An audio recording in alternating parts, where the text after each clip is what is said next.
नारायण सियावर रामचंद्र की जय। मार मोटवंशी वाले की जय। कल जो है तो गीता जी के 9वें अध्याय के अंत के श्लोक पर आपको सुनाया था। आज 5वें अध्याय के अंत के श्लोक पर कहा जाता है, जो 29 का श्लोक है। भोक्तारं यज्ञतपसां सर्वलोकमहेश्वरम्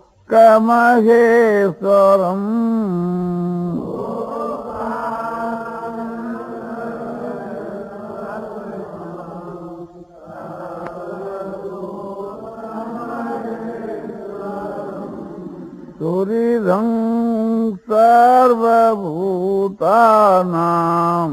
ज्ञात्वा मां शान्तिमृच्छति।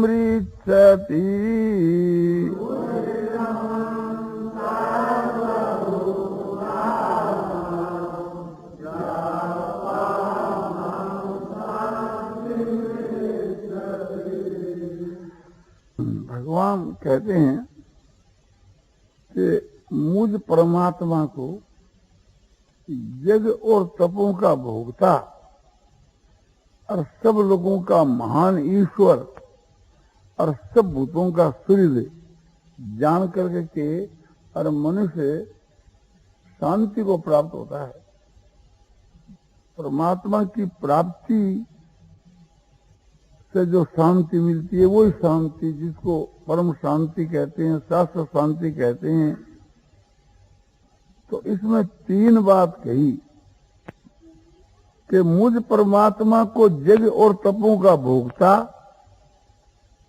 जान करके और मनुष्य शांति को प्राप्त होता है, और सब लोगों का महेश्वर महान ईश्वर, ईश्वरों का भी ईश्वर जान करके शांति को प्राप्त होता है, और सब भूतों का सूर्य मुझको जान करके और मनुष्य शांति को प्राप्त होता है।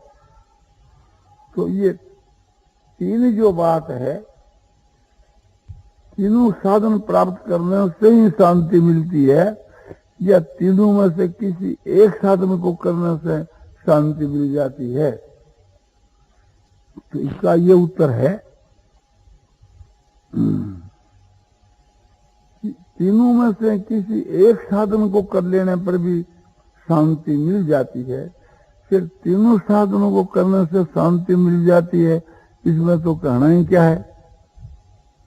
इसलिए ऐसा अन्वय कर लेना चाहिए कि भोक्तारं यज्ञ तपसाम ज्ञात्वा मां शांति मृच्छति।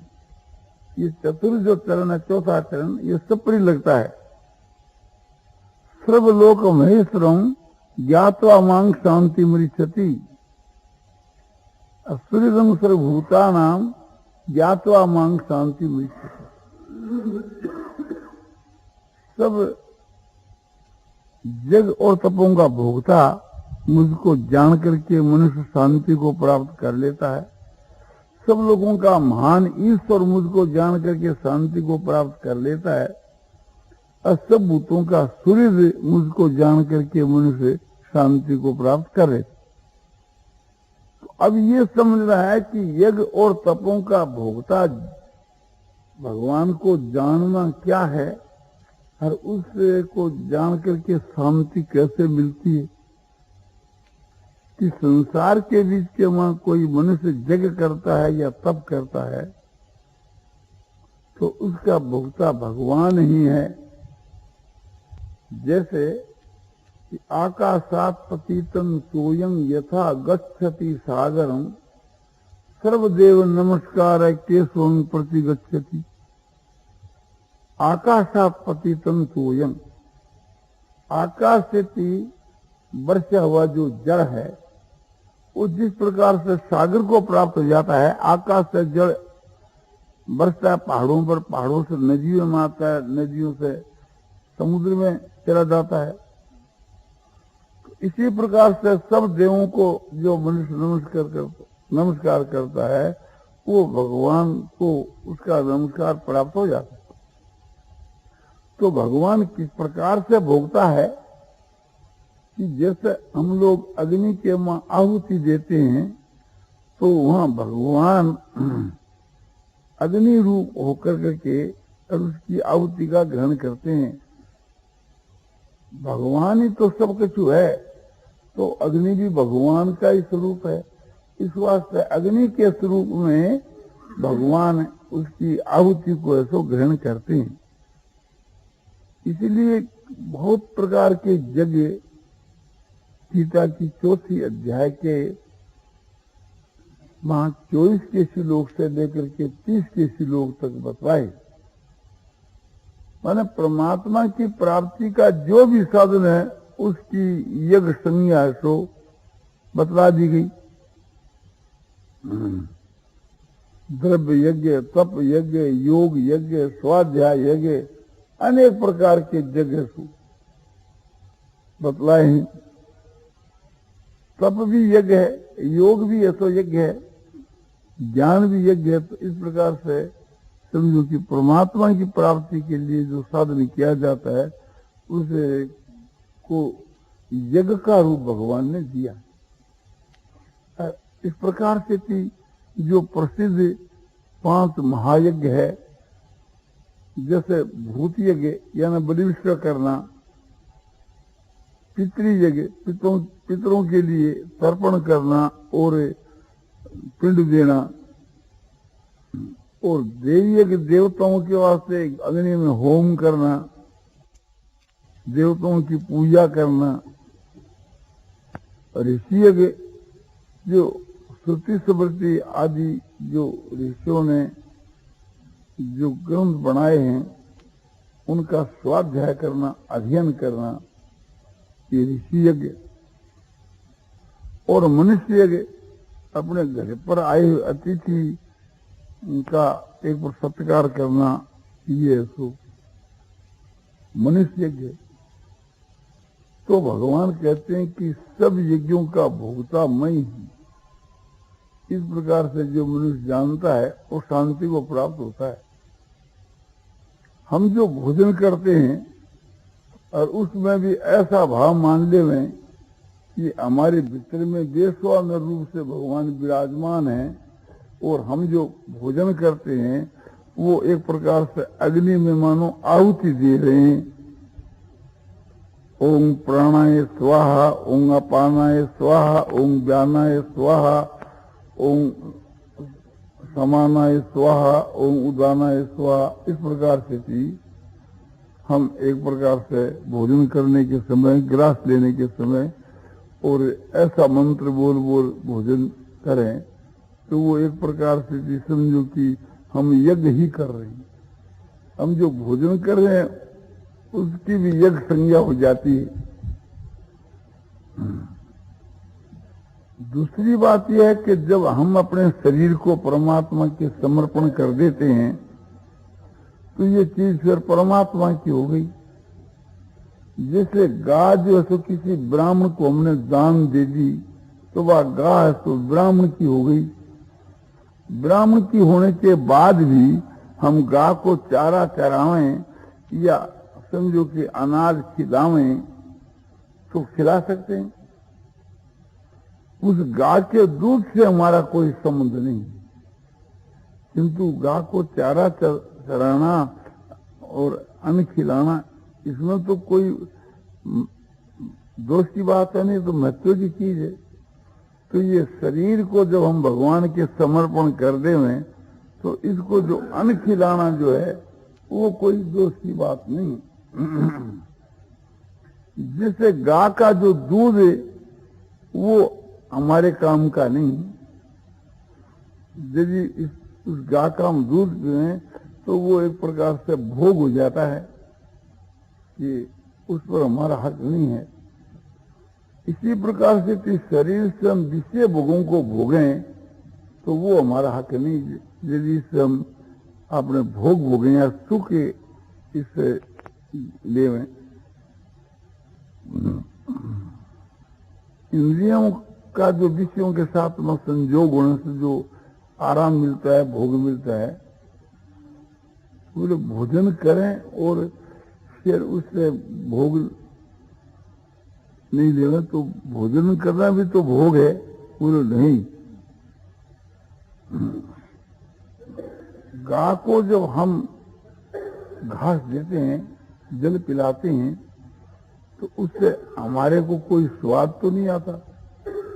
हम उस गाय की रक्षा के लिए, उसकी जीवनी के लिए ही हम उसको अपने घास खिलाते हैं, और वो जिसके प्रति हमने दान दिए उसको दूध देगी वो गाय। फिर शरीर रूपी जो गाय है, देह रूपी जो गाय है, यह भगवान के समर्पण कर दी गई। अब भगवान की सेवा करना ही भगवान को दूध देना है, और इस शरीर से समझो कि भोग भोगना ही दूध पीना है। तो भोजन करने के समय के बीच के मां हमारी जो दृष्टि यदि स्वाद की तरफ हो गए कि भी भोजन कैसा स्वादु है, तो ये एक प्रकार से चीज आपने भोग भोगना है। और शरीर निर्वाह के लिए केवल अन्न और जल देवे, उसमें कोई दोष नहीं है। शारीरं केवलं कर्म कुरो नापनोति किल विषम। केवल शरीर निर्वाह के लिए कर्म करता हुआ मनुष्य पाप को नहीं प्राप्त होता। ये भगवान ने गीता की 4th अध्याय के वहां 21वें श्लोक में ये बात कही। तो इसका भाव यह है कि भोक्तारंग यज्ञ तपसाम, हम अतिथि यज्ञ कर रहे हैं। कोई घर के ऊपर मनुष्य आ गया तो उसको साक्षात भगवान समझ करके के और उसको भोजन करावें। भगवान ही उस अतिथि के रूप में हमारा भोजन पा रहे हैं। तो साक्षात भगवान अपने घर पर आ जावे और उनकी सेवा करने से जो हमारे को सुख होवे, शांति मिले, इसी प्रकार से अपने घर पर आए हुए व्यक्ति को साक्षात भगवान का स्वरूप समझ करके हम उसकी सेवा करें और वही हमारा भाव हुए, तो भगवान की सेवा करने से जो मिले वही हमको मिल रहा है। और नहीं मिलता है तो हमारा भगवत भाव उसमें नहीं है। बात को लक्ष्य में रख करके हम रास्ते चले, हमारे को कहीं भी कोई गऊ मिल जावे तो यही समझे कि प्रभु आप यहाँ गऊ के रूप में विराजमान हो रहे हो, ऐसा समझ करके उनको हम घास पिलावे, जल पिलावे, सेवा करें, गाय भगवान समझ। ऐसे कुत्ते को भी हम रोटी देवे तो यही समझे कि हम कुत्ते के रूप में भगवान की सेवा करें। कहीं वृक्ष के वहां भी जल ढालें तो ऐसा भाव रखें कि स्वयं भगवान ही वृक्ष के रूप में जल है तो पी रहे हैं और हम उसको पिला रहे हैं। तो भगवान को जल पिलाने से जो शांति मिले, आनंद मिले, इसी प्रकार से शांति और आनंद हमको मिलना। यदि ऐसी बात नहीं है तो हमारा जो भाव है वो भगवत भाव। इसलिए यावन मात्र में भगवत भाव होना ही सबसे उनसे दर्जे है। बहुनांग जमुना मंगे ज्ञानवान मांग प्रबद्धते वासुदेव सर्वमिति स महात्मा सुदुर्लभ है। बहुत जन्मों के अंत के जन्म में सब वासुदेव ही है। इस प्रकार ज्ञानवान जो है मुझ परमात्मा को भरता है, यानी मेरे स्वरूप का अनुभव करता है, वह समझो कि अति दुर्लभ महात्मा है। ये भगवान ने गीता 4वें अध्याय के 19वें श्लोक में ये बात है। इस सिद्धांत के अनुसार सबको साक्षात नारायण का स्वरूप समझ कर और हम सबकी सेवा करें तो नारायण की सेवा है। सबका सत्कार करें तो नारायण का सत्कार है, सबकी पूजा करें तो नारायण की है। इसकी पहचान यह है कि जब भगवान कहते हैं कि भोक्तारंग यज्ञ तपसाम क्या तो अमांग शांति मिलती, मैं यज्ञ और तपों का भोगता हूँ, इस प्रकार से जान करके मनुष्य को शांति मिलती है। यदि हमारे को शांति नहीं मिलती है तो ये समझना चाहिए कि मैं जो यज्ञ कर रहा हूँ और उसका भोक्ता जो भगवान है, इस बात का मैं अनुभव नहीं कर रहा हूँ, ये मेरी भावना दृढ़ नहीं है। यदि ऐसा दृढ़ विश्वास है तो उसको शांति मिलनी ही चाहिए।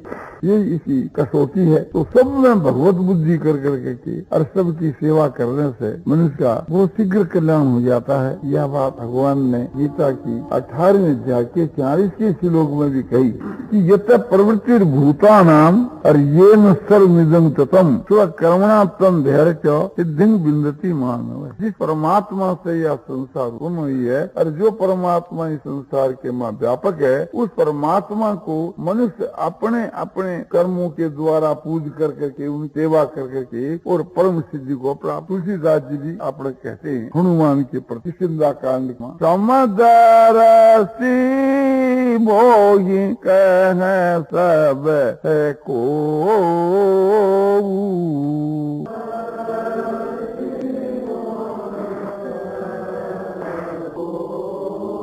सेवक प्रिय अनन्य गति सो।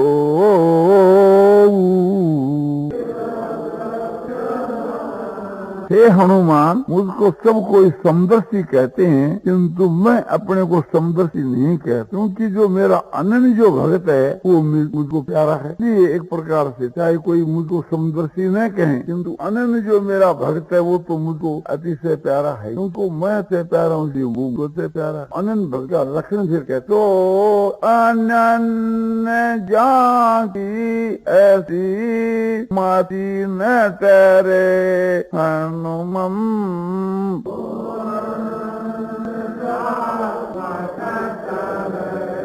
मैं सेवक सचराचर रूप राशि भगवंत सियावर। वे मेरा अनन्य भक्त है, जिनकी मति मन भी इस शाम संग भी टर्फ नहीं। क्या शाम चराचर जो है सो भगवान के रूप राशि है और मैं सबका तो भाव एक है। जो वहाँ बतलाया 18वें का श्लोक अर्जुन एक भाव मिलता है। और ये जो बतलाया था भोक्ता रंग यज्ञ का भी मुझ परमात्मा को जग और तपों का अपना जान करके और मनुष्य शांति को प्राप्त होता है। तो शांति को प्राप्त होता है कह दो और समझो क्या है, परम को प्राप्त होता है कह दो। एक बात भाव यह है सबके बीच माँ भगवत धर्म और सबकी सेवा ही भगवान की सेवा है, सबकी पूजा ही भगवान की पूजा है, सबको नमस्कार ही भगवान को नमस्कार है। तो ये भाव होने सबके नारायण की सेवा करने मनुष्य का कल्याण होता है। बात है कि सर्व लोग भगवान को सब लोगों का महान ईश्वर मान करके और मनुष्य को परम शांति आती। भगवान को महान ईश्वर मानकर शांति नहीं मिलती है। हम भगवान को महान ईश्वर माना ही नहीं तो शांति मिलनी ही चाहिए। और महान ईश्वर मान लेने से महेश्वर मान परमेश्वर मान लेने उनके सारे विघ्नों का नाश होकर के परमेश्वर प्राप्त किया। उस परमेश्वर को ही एक प्रकार से महर्षि पतंजलि ने पुरुष योग पहले पाद 23 के सूत्र में महर्षि पतंजलि कहते हैं तो हुआ ईश्वर प्रणिधान से समाधि की हुई जाती, समाधि सिद्धि ईश्वर प्रणिधानात आगे भी इसमें आता है, प्रणिधान से समाधि की हुई जाती। यहाँ प्रक्रम चल रहा है कि योग निरोध है, निरोध का नाम योग है। और के निरोध से क्या होता है कि तदा वस्तुओं के निरोध होने पर जो है साक्षात खुद आत्मा कैसे हो जाता है। निरोध होने का उपाय बताया कि अभ्यास वैराग्य नाम तो निरोध हो। अभ्यास जो है भगवान के नाम के अभ्यास और जो वैराग है उससे क्यों निरोध है। और भी कोई भी प्रकार कोई प्रकार से वैराग पूर्वक जो अभ्यास है उससे क्यों निरोध है। और दूसरों एक वैसे उपाय जो है परिधानात् वा ईश्वर परिधान भी। तो फिर ये जानने के उत्तर क्या चीज है, तब ईश्वर को स्वरूप बतलायो कि कलेश कर्म विपाक अपरामृत पुरुष। ऐसा जो पुरुष है वो ईश्वर है। कैसा जो है कि वहाँ कलेश कर्म पाक और आशय कलेश कर्म पाक आशय से जो हित है। और संसार में जो पुरुष है सब में श्रेष्ठ वो पुरुष है। इसी को में कहा पुरुषोत्तम, यहाँ का पुरुष विशेष कह दो अर्थ पुरुषोत्तम कह दो। एक बात कलेश के लिए बताया कि तो कोई कलेश नहीं है। कलेश क्या अस्मिता राग द्वेष अभिनिवेश कलेश, ये 5 कलेश बताए हैं। 5 कलेश क्या है, एक तो अज्ञा माना ज्ञान, अरे एक अस्मिता माने एक देहाभिमान अहंकार, और एक अनुकूल में होने वाली द्वेष राग, और एक प्रतिकूल में होने वाली द्वेष, अरे मरने को भय। ये 5 जो कलेश